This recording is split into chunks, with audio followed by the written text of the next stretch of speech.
কয়েকদিন আগে যখন ঢাকায় চিত্রনায়িকা পরিমণির গ্রেফতারি পরোয়ানা জারি হয়, সে সময় আদালতে নায়িকার জামিনদার হিসেবে দেখা যায় এক তরুণকে।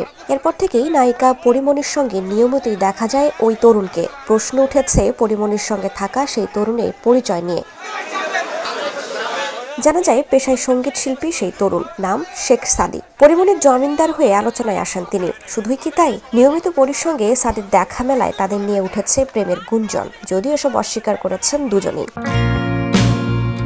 প্রেমের গুঞ্জন উড়িয়ে দিলেও সাদির সাম্প্রতিক একটি পোস্ট নজর কাড়ে সবার, যেখানে পরীর প্রতি মগ্ন হওয়ার ভাব প্রকাশ করেন সাদি। সেই সঙ্গে পোস্টে পরীর প্রতিক্রিয়াও ইঙ্গিত দেয় আরো গভীর কিছু। রোববার রাতে নিজের কিছু ছবি প্রকাশ করেন সাদি, আর ছবিগুলোর ক্যাপশনে ইংরেজিতে লেখেন দুটি ইংরেজি বাক্য, যার বাংলা অর্থ দাঁড়ায় মেয়েদের আর ভালো লাগে না, আমি পরীর যোগ্য।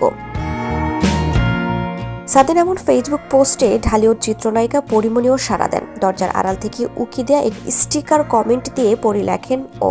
এরপর থেকেই আবারও প্রেম জল্পনা সাদি পরীকে নিয়ে। সাদির পোস্টে অনুরাগীদের মন্তব্য ছিল এমন, দুজনের জন্যই অনেক ভালোবাসা রইল। আরেকজন লেখেন, আমাদের সন্দেহই ঠিক ছিল। আরেকজন লিখেছেন, আগেই ধারণা করেছিলাম, আর আজকে একদম স্পষ্ট হয়ে গেল।